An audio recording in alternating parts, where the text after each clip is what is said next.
Hello everyone, I'm Mary Rose Corrigan, Public Health Specialist for the City of Dubuque with a September 17th, 2020 COVID-19 update from the Dubuque County Public Health Incident Management Team. Dubuque County's case total today is 2,516, which is 112 new COVID-19 cases since my report on Monday, September 14th. I'm sad to report 3 additional deaths this week, so the total number of COVID-19 deaths for Dubuque County is now 40. Just over 9% of the over 27,000 people tested in Dubuque County have been positive overall since March. The 14-day average positivity rate is 11.8%, and as of September 14th, 16 Dubuque County individuals are currently hospitalized in Dubuque County. And 74% of Dubuque County positive cases have recovered to date.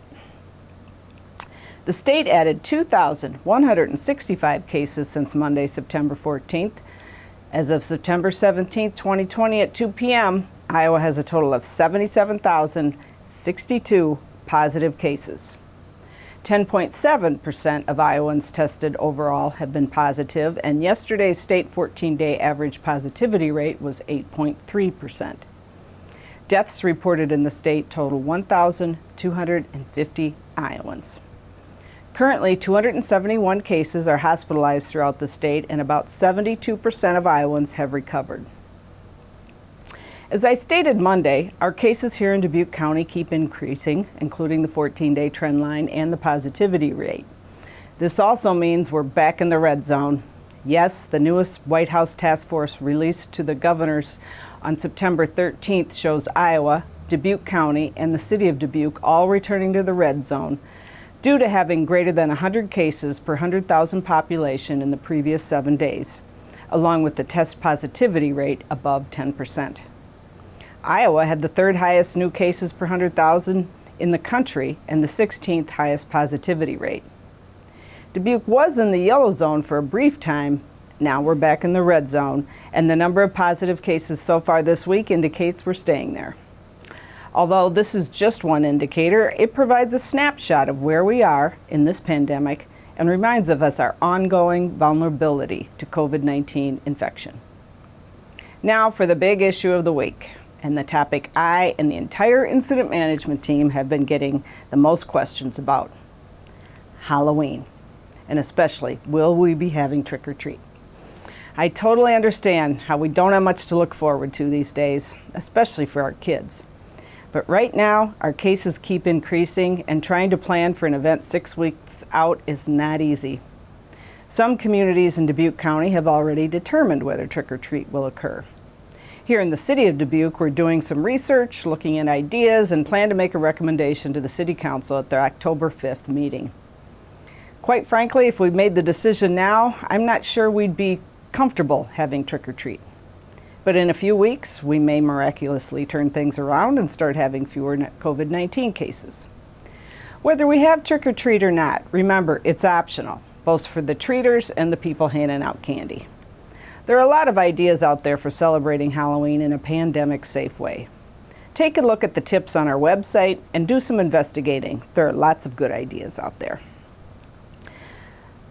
An area I haven't mentioned lately is our long-term care facilities or nursing homes. They are now required to do weekly testing of staff based on the county's 14-day positivity rate. This has moved one local nursing home into outbreak status. We know nursing homes have some of our most vulnerable citizens, primarily the elderly, those recovering from extended illness or surgery, and the disabled. What does that mean for everyone else? Well, the staff working in nursing homes consists of nurses, nurses' aides, kitchen, janitorial, and administrative staff of all ages who live throughout our community. While they also go about their daily lives throughout our community, they have to practice strict public health measures to prevent from acquiring COVID-19 and in turn putting fellow staff members and residents at risk. We all need to do our part to promote and practice social distancing, hand washing, and limiting social gatherings and attendance at events that may put you at risk. This will also help those long-term care workers stay healthy and decrease the burden on not only those facilities, but ultimately the hospitals and other healthcare providers. So as you can see, we all affect each other. And finally, a word about when the COVID-19 vaccine will be available. First of all, available or ready for distribution and distribution to the general public are two different things.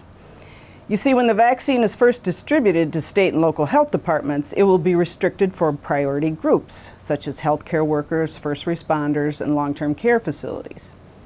As the vaccine production increases, it will continue to be delivered and administered based on other priority groups, such as those in specific age categories, those who have underlying health conditions, and critical or essential workers. Then it will be distributed to the general public as supplies allow. Also, remember, this vaccine will require 2 doses for full protection, either 3 or 4 weeks apart, depending on the manufacturer.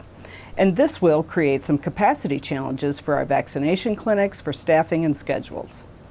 So be patient. You'll continue to hear a lot of predictions and promises regarding the vaccine, but we really don't know when or how much will be available, especially locally.